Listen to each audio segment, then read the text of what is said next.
13 নভেম্বরকে ঘিরে সম্ভাব্য নাশকতা ঠেকাতে সর্বোচ্চ সতর্ক অবস্থানে রয়েছে আইনশৃঙ্খলা বাহিনী। রাজধানী ঢাকা সহ সারা দেশ এখন কড়া নিরাপত্তা বলয়। বিমানবন্দর, রেল স্টেশন, মেট্রো রেল ও বাস টার্মিনালে মোতায়েন করা হয়েছে অতিরিক্ত পুলিশ, র্যাব ও বিজিবি সদস্য। বাড়ানো হয়েছে checkpost, luggage scanning, metal detector ও সিসি ক্যামেরা মনিটরিং। সামাজিক যোগাযোগ মাধ্যমে গুজব ও প্রোপাগান্ডা ছড়ানোর বিষয়েও নজরদারি জোরদার করেছে গোয়েন্দা সংস্থাগুলো। সন্দেহভাজনদের ধরতে চলছে বিশেষ অভিযান।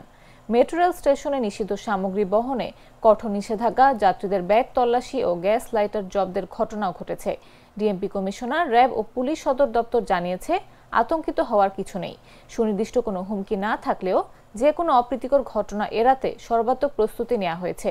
রাজধানী ঢাকা সহ সারা দেশে জোরদার টহল ও নিরাপত্তা বলয়ে দেশ এখন সম্পূর্ণ সতর্ক।